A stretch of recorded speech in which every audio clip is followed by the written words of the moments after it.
Good evening and welcome to the Commissioner's Man Cave. I'm Scott Gross, your Commissioner.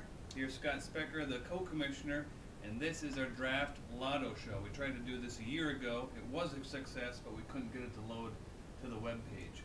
Basically what this is the 8 teams that did not make the playoffs, the bottom 8 if you will, are all jumbled up into a cage of bingo balls, and they're going to be appointed a number. The worst team in the league will get ball number 1, the second worst number 2, and the best will get number 8, and so on. So let's reveal who's going to be where first of all.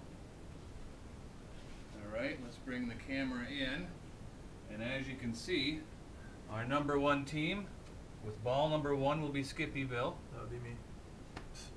First time he's had a 1 by his name all year long. Yeah. Team number 2, Lonnie Gross and Hillman, second worst team in the league. Ball number 3 will go to Brian Stump and Kurt Fisher, Team Philly. Team 4, we had no picture for him. Derek Dickman and his band of bad boys will have ball number 4.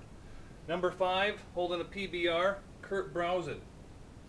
He was in the Final Four a year ago, now the number 5 team in the toilet bowl.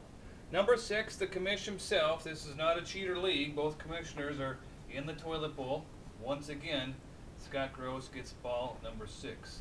Number 7, the ladies bring up the rear. Jody Stott and the MILFs just missed the playoffs this year.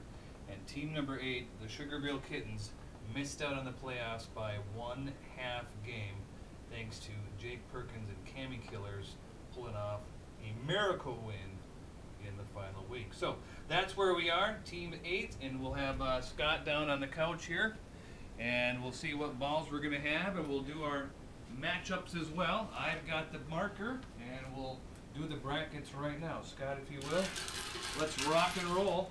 And the first team to come out, Number 3, Philly. get a close-up of the ball. Team Philly, number 3, Brian Stump. I probably got my fingers on the number, don't I? All right, he's going to be on the top of our bracket. So there you go, Brian. And he will be faced off against Team 8, Sugarville. Sugarville Kittens. All right, I think we have a close-up on the ball enough. Let's have the attention over here. So here goes Sugarville. It's going to be Marianne versus Brian in our first matchup in the toilet bowl. All right, here we go. Next bracket. Ball number 1. Ball number 1, there is Skippyville. We've got him over here. Scott and Mr. Bear placed into the second bracket. That means if Scott can win, he'll take on the winner of Brian and Marianne. Scott will be playing. Team number 4. Team number 4. And that's going to be Derek Dickman and I his do like that picture of him. band of bad boys. Well, as the commissioner, I'm happy. I'm not taking on Specker, and I'm not taking on my wife, and I won't have to see him until maybe a championship game if I'm able to get by round number 1. Let's see what the other bracket's going to store for us.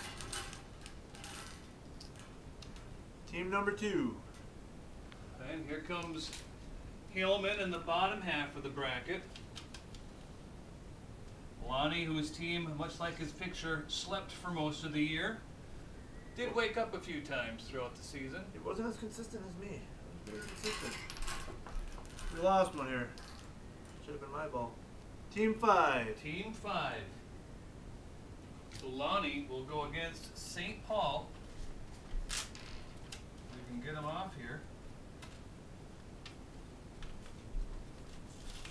So Lonnie versus Kurt in the bottom bracket, and that means it's going to be MILFs versus Scott City. Let's see who the home team is going to be between the two. Just want to bring out one more ball. Team 7. Team 7 is next, so that means the MILFs are actually going to be the road team. Scott Gross will occupy the last spot. And there we go. There's your 2011 matchups. If we're going to get a close-up of our teams, we're going to have Brian Stump and Kurt Fisher taking on the Sugarville Kittens in our first matchup, followed by Skippyville versus Bad Boys. The winner here will take on the winner here. On to the bottom bracket. Lonnie Gross will take on Kurt Browsen, and they'll take on the winner of Jody Stott and Scott Gross. Very important to win that first game in the Toilet Bowl, because if you get that first win, you're assured of a top 4 pick. And remember, the winner of the Toilet Bowl also wins $50. So number 1 pick and $50 on the line. Those are the matchups for 2011. Good luck to all. From the Man Cave and the headquarters, good luck.